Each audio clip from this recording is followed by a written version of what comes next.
Red Gate arc Solo Leveling के one of the best arc में से एक है और इसी आर्क में जिन्वू को अपना आयरन भी मिलता है। जब व्हाइट टाइगर गिल्ड के हंटर्स के साथ जिन्वू एक सी रैंक डंजन में जाता है तब सडनली वो गेट एक रेड गेट में कन्वर्ट हो जाता है और एक रेड गेट ए रैंक या अपर ए रैंक का होता है और कुछ स्पेशल केसेस में वो एस रैंक का भी हो सकता है। हम यहाँ देखेंगे कि कैसे जिन्वू उन हंटर्स के साथ उस रेड गेट को सर्वाइव करता है। So let's start the video. हम देखते हैं कि एक सी रैंक गेट एक पब्लिक एरिया में अपीयर होता है और वहाँ पहले से व्हाइट टाइगर गिल्ड के हंटर्स अपनी रेड के लिए तैयार होते हैं। तभी वहाँ जिन्वू और उसकी सिस्टर की फ्रेंड साथ में आते हैं और जिन्वू व्हाइट टाइगर गिल्ड के मैनेजमेंट डिपार्टमेंट के चीफ से कहता है काफी टाइम बाद मुलाकात हुई चीफ आन, और वो चीफ उनकी तरफ देखते हुए सोचने लगता है एक ई रैंक हंटर जो अभी एक स्टूडेंट है इसे यहाँ नहीं होना चाहिए, लेकिन जब जिन्वू साथ में है तब कोई खतरा नहीं है, मैं अब बिना किसी परेशानी के इस रेड को स्टार्ट कर सकता हूँ। फिर चीफ जिन्वू से कहता है मैंने इस पूरे एरिया के 80% पॉपुलेशन को खाली करवा दिया है और सभी हंटर्स को अच्छे से समझा दिया है। इस रेड को लीड करता है हमारा होने वाला आयरन जो अभी एक ए रैंक हंटर है जिसका नाम है किम चुल। इस रेड में टोटल 12 हंटर्स होते हैं जिसमें एक ए रैंक, 7 बी रैंक और 4 सी रैंक हंटर्स हैं। अब सभी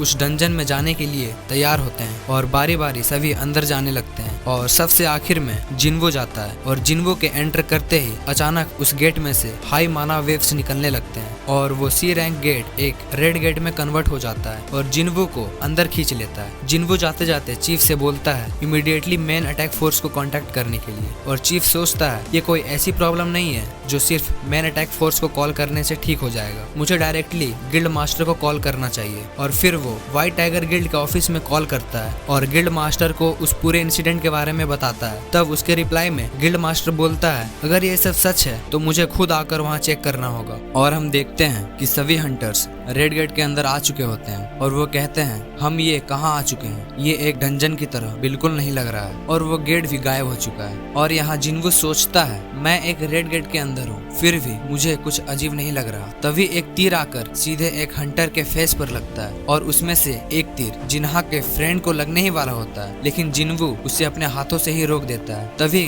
उन सभी को कुछ ही दूर पेड़ों पर आइस इल्फ्स दिखाई देते हैं और इतनी दूर से जिन्वू भी इनको सेंस नहीं कर सका। और दूसरी तरफ व्हाइट टाइगर गिल्ड के मास्टर जिनका नाम बाएक यूनहो है वो वहाँ उस स्पॉट पर आ जाते हैं और कहता है ये गेट कम्प्लीटली बंद हो चुका है और हम इसके अंदर नहीं जा सकते हैं। और वहाँ खड़े चीफ आन से पूछता है क्या ये पहले से एक सी रैंक गेट नहीं था और क्या तुमने कोरियन हंटर गिल्ड को इसके बारे में बताया है। इसके रिप्लाई में चीफ आन बोलता है हाँ मैंने बता तो दिया है, लेकिन वो हमारी बात ना मानकर इस गेट को बस एक सी रैंक गेट बता रहे हैं। ये सुनकर बाएक यूनहो गुस्से में कहता है वो बेवकूफ इस गेट को बस एक सी रैंक का बता रहे हैं जबकि एक रेड गेट सिर्फ हायर रैंक के गेट में ही पाई जाती है। और इस तरफ जिन्वू सोच रहा होता है कि अगर मैं पहले वाला संग जिन्वू होता तो मैं यहाँ नहीं बचता। तभी जिन्वू उन आइस इल्फ्स की तरफ देखकर बड़े ही बैडेस्ट तरीके से स्माइल करते हुए कहता है मैं इन्हें खुद अपने हाथों से मारूंगा। तभी उस रेड को लीड करने वाला ए रैंक हंटर किम चुल कहता है कि मैं नहीं जानता तुम लोगों में से कितने लोग इस सिचुएशन को समझ चुके हैं, लेकिन हम अभी एक रेड गेट के अंदर हैं जहाँ से हम तब तक नहीं जा सकते जब तक ये गेट खुद ओपन ना हो जाए या हम मर ना जाएं। तभी वहाँ पर सभी लोग डर जाते हैं और जिन्हा की फ्रेंड जिन्वू से पूछती है कि रेड गेट क्या होता है। तब जिन्वू एक्सप्लेन करते हुए कहता है ये एक स्पेशल गेट होता है जो हमें एक दूसरे वर्ल्ड से जोड़ता है और अगर एक बार हम इसके अंदर आ गए तो ये कम्प्लीटली बंद हो जाता है और कोई भी यहाँ हमारी मदद के लिए नहीं आ सकता है। ये एक ऐसी जगह है जहाँ से हम तब तक बाहर नहीं जा सकते जब तक ये गेट खुद ओपन ना हो जाए या फिर हमें डंजन बॉस को मारना पड़ेगा। दूसरे शब्दों में हम यहाँ पर फंस गए हैं। और यहाँ किम चुल कहता है कि मैं अपने आप को दोबारा इंट्रोड्यूस करता हूँ, मैं एक ए रैंक हंटर हूँ किम चुल,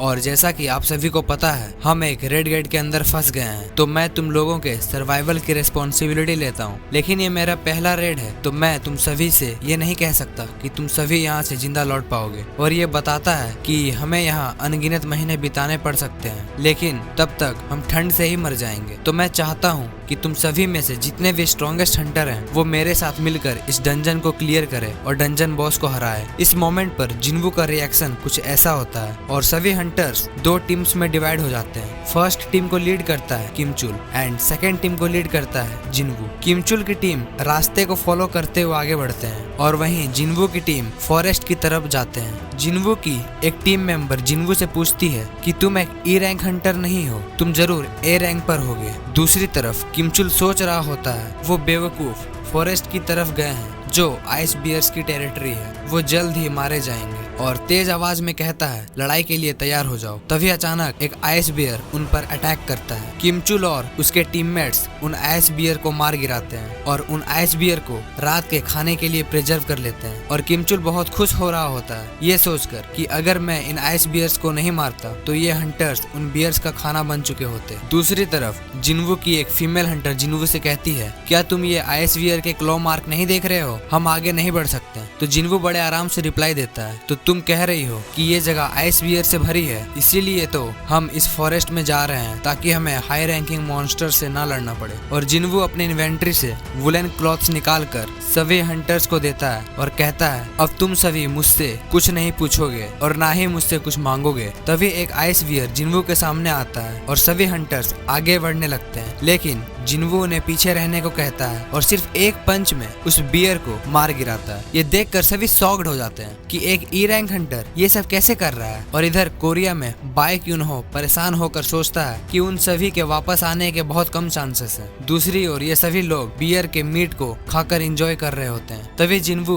ब्रेक लेकर सबसे अलग चला जाता है और पेनल्टी से बचने के लिए अपने डेली क्वेस्ट को कंप्लीट करने लगता है जो उसने नहीं किया था। तभी जिन्वू देखता है सामने बहुत सारे आइस बियर्स हैं और एक स्माइल करता है और कहता है बाहर आओ। तभी जिन्वू के सारे शैडो सोल्जर्स बाहर आ जाते हैं और जिन्वू उनसे कहता है ये तुम्हारा फर्स्ट मिशन है तो जाओ। फिर देखते ही देखते शैडो सोल्जर्स सभी आइस बियर्स को लगातार स्लैश करते रहते हैं और सभी आइस बियर्स धीरे धीरे मर जाते हैं। और जिन्वू सोचता है मैंने जितना सोचा था ये सोल्जर्स उससे ज्यादा स्ट्रॉन्ग है। And now at last ice bears का लीडर सामने आता है और जिन्वू का लगभग सारा माना भी खत्म हो जाता है। तब जिन्वू इग्रिस को बुलाता है और इग्रिस बाहर आते ही सिर्फ 2 से 3 स्लैशेस में ही उस आइस बियर के सर को काट कर जिन्वू के पैरों के पास रख देता है। ये सब देखकर जिन्वू शॉक्ड हो जाता है और सोचता है मेरे करंट लेवल पर इग्रिस मेरे इक्वल है या नहीं, वो मुझसे ज्यादा पावरफुल है। और फिर जिन्वू इग्रिस को वापस भेजकर बोलता है अब टाइम है इसे भी अपना शैडो सोल्जर बनाने का। फिर जिन्वू कहता है अराइज और जिन्वू सक्सेसफुली उस आइस बियर के शैडो को एक्सट्रैक्ट कर लेता है। नेक्स्ट सीन में हम देखते हैं कि एक जायंट मॉन्स्टर ने किमचुल के सारे टीममेट्स को मार दिया है और खुद किमचुल भी बहुत इंजर्ड हो चुका है और वो एक्सेप्ट कर लेता है कि वो फेल हो चुका है। और सडनली तभी वहाँ आइस एल्व्स अपने लीडर के साथ आ जाते हैं और किमचुल के टीममेट्स में से जो अभी जिंदा थे वो उन्हें बेरहमी से मार देते हैं। ये सब देखकर किमचुल वहाँ से डरकर भाग जाता है और फॉरेस्ट में भागते हुए किमचुल को कई सारे आइस बियर्स मरे हुए दिखाई देते हैं और सोचता है क्या इन्हें उन लो रैंक हंटर्स ने मारा है। फिर बोलता है नहीं, वो साथ मिलकर भी इन्हें नहीं मार सकते और वहाँ से दूर भागने लगता है। और गेट के बाहर की सिचुएशन भी खराब होने लगती है जहाँ बाइक यूनहो और हुआंग डोंगसू दोनों एक दूसरे से लड़ने ही वाले होते हैं कि तभी वू जिनचुल उन दोनों के बीच आकर उन्हें रोक देता है। और वहाँ खड़े सभी लोग ये देखकर शॉक्ड हो जाते हैं कि वू चिनचुल ने 2 एस रैंक हंटर्स को कैसे रोका। तभी वहाँ गेट के अंदर हम देखते हैं कि किमचुल ने जिन्वू और उसके टीममेट्स को देख लिया है और सरप्राइज्ड होकर कहता है कि ये लो रैंक हंटर्स अभी तक जिंदा कैसे हैं और इनके पास ये सभी कपड़े और खाने के लिए सप्लाईज कहाँ से आए। तभी जिन्वू के टीममेट्स में से एक हंटर कहता है किमचुल तुम यहाँ कैसे आए। अब उसके रिप्लाई में किमचुल बताता है उसके सारे टीममेट्स खाने और हथियार की कमी से मारे गए और 3 तक गिनता है 1 2 3 और उस फीमेल हंटर की ओर उसे मारने के लिए बढ़ता है। तभी पीछे से जिन्वू कहता है 4 और उसके सिर पर अपने हाथ से मारता है और तब किमचुल वहाँ पर बेहोश हो जाता है। और जिन्वू कहता है वो कौन था जिसने अपने साथियों को मरने के लिए अकेला छोड़ दिया था। देन जिन्वू वहाँ से बाहर आ जाता है। तभी जिन्वू एक बहुत ही पावरफुल एनर्जी को महसूस करता है और वो समझ जाता है कि दुश्मन ने अपने आप को स्टेल्थ की मदद से इनविजिबल कर रखा है और कहता है छिपना बेकार है। तभी आइस इल्व्स सामने आते हैं उनका बॉस कहता है इन ट्रेसेस के बीच में सिर्फ एक काम का इंसान मिला। तो इसके रिप्लाई में जिन्वू उससे कहता है क्या तुमने हमें बेकार कहा? तो आइस इल्व्स कहता है तो तुम हमारी लैंग्वेज भी जानते हो। ये देखकर सभी शॉक्ड हो जाते हैं कि जिन्वू मॉन्स्टर से बात कैसे कर रहा है। और आइस इल्व्स जिन्वू से कहता है कि मेरा ये सोल्जर तुमसे फेस टू फेस लड़ना चाहता है। तब सडनली जिन्वू उसका फेस ही काट देता है, आई मीन उसका सर काट देता है और बोलता है और कुछ कहना चाहते हो क्या? तब वो बॉस स्माइल करते हुए कहता है तुम तो इंटरेस्टिंग हो। और फिर वो जिन्वू से कहता है तुम इन ह्यूमंस के बीच क्या कर रहे हो? तुम इनमें से एक नहीं हो। लगता है तुम नहीं जानते कि तुम कौन हो। हम जब भी ह्यूमंस को देखते हैं तो हमारे माइंड में एक आवाज आती है और हमें ह्यूमंस को मारने के लिए ऑर्डर देती है, लेकिन तुम्हें मारने के लिए हमें एक भी ऑर्डर नहीं मिला। फिर जिन्वू सोचता है कि ये बिल्कुल सिस्टम की तरह है। तब आइस इल्व्स जिन्वू से कहता है कि मेरे पास तुम्हारे लिए एक ऑफर है, तुम इन ह्यूमंस को मार दो, बदले में मैं तुम्हें नहीं मारूंगा। इसके रिप्लाई में जिन्वू कहता है मुझे भी तुमसे कुछ पूछना है, तुम कौन हो? तुम सभी कहाँ से आए हो और तुम ह्यूमंस को क्यों मारना चाहते हो? तब आइस इल्व्स जिन्वू के बातों का आंसर देने ही वाला होता है कि तभी ऐसा लगता है जैसे कोई उन्हें आंसर देने से रोक रहा है। जिन्वू को कुछ समझ नहीं आता है और वो उनके ऑफर्स को रिजेक्ट कर देता है। तब आइस इल्व कहता है क्या तुम सच में हमसे फाइट करना चाहते हो, वो भी अकेले? तब जिन्वू बड़े बैडेस्ट तरीके से बोलता है कौन, मैं?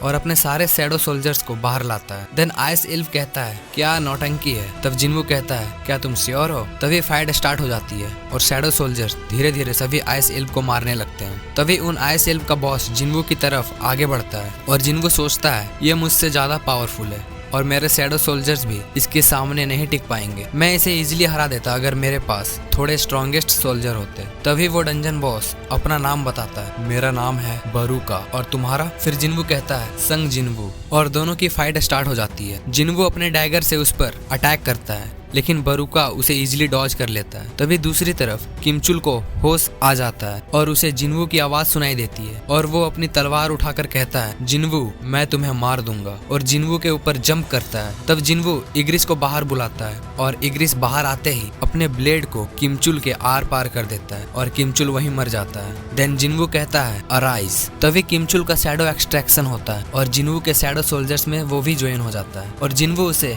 आयरन नाम देता है। तभी बरूका शैडो सोल्जर्स को मारते हुए जिन्वू की तरफ बढ़ता है। देन जिन्वू से कहता है क्या तुम्हें लगता है कि तुम मुझे इनके मदद से रोक पाओगे? तब जिन्वू कहता है बिल्कुल नहीं। देन आयरन अपनी स्किल को यूज करता है, साउट ऑफ प्रोवोकेशन। उस स्किल का इफेक्ट बरूका पर भी होता है। देन बरूका कहता है एक और बेवकूफ ने इस फाइट को ज्वाइन कर लिया तो पहले मैं तुझे मारूंगा और आयरन पर अटैक करता है। तब आयरन उसके अटैक को अपनी शील्ड की मदद से रोक देता है। देन जिन्वू कहता है क्या होगा अगर हम तीनों तुम पर एक साथ हमला करें? जिन्वू यहाँ इग्रिस, आयरन और अपने खुद की बात कर रहा था। इधर हंटर्स आपस में बात करते हैं कि क्या हंटर्स की फाइट एक्चुअली ऐसी होती है। तभी जिन्वू, इग्रिस और आयरन एक साथ बरूका पर अटैक करते हैं और बरूका को काफी डैमेज भी पहुंचता है। तब बरूका कहता है तुम कुछ भी कर लो, मुझे नहीं हरा पाओगे। देन जिन्वू कहता है तुम्हें इस समय कंप्लेन नहीं करना चाहिए, जरा अपने चारों ओर देखो, तुम्हारे सभी सोल्जर्स को मेरे शैडो सोल्जर्स ने मार दिया है। तब बरूका गुस्से में जिन्वू की तरफ बढ़ता है। देन जिन्वू अपने डैगर को दूर फेंक देता है। इसे देख बरूका कहता है तुम कितने बेवकूफ हो। तभी जिन्वू अपनी स्किल कमांडर्स टच को यूज करता है और अपने डैगर को बरूका की ओर मोड़ देता है। तब बरूका उसे डॉज करने के लिए अपने डैगर से रोकता है।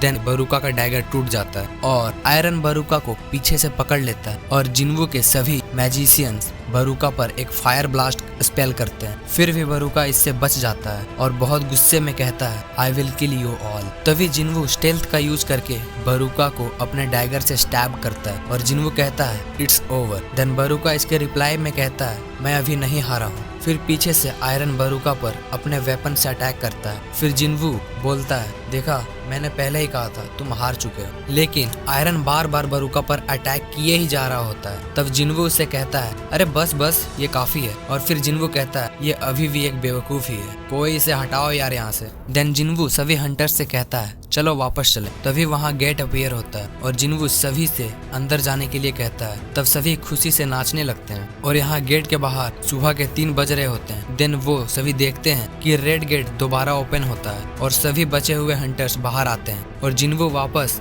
अपने घर जाने लगता है, लेकिन तभी गिल्ड मास्टर बाइक यूनहो जिन्वू के शोल्डर पर हाथ रखकर उसे रोकता है, लेकिन जिन्वू बैडएस तरीके से उसके हाथ को शोल्डर से हटा देता है और कहता है तुम्हें मुझे थैंक्स कहना चाहिए कि मैंने कम से कम तुम्हारे 3 हंटर्स को वापस लाने में सक्सेसफुल रहा। देन बाइक यूनहो जिन्वू से कहता है तुम सही कह रहे हो, मुझे माफ करना। तब जिन्वू वहां से चला जाता है। तो ये था रेड गेट आर्क का पूरा इंसिडेंट। आई होप ये वीडियो तुम सभी को अच्छी लगी हो और इन फ्यूचर ऐसी ही बेस्ट क्वालिटी की इन्फॉर्मेटिव वीडियोस के लिए मेरे प्यारे चैनल को सब्सक्राइब कर लेना। एंड क्या तुम सभी जुजुत्सु काइसेन के फिक्शनल कैरेक्टर सातोरू गोजो के ऑल हिडन पावर्स के बारे में जानना चाहते हो? अगर हाँ तो स्क्रीन पर दिख रहे वीडियो पर क्लिक करो। मैं तुम सभी से वहीं मिलता हूँ। Thanks for watching.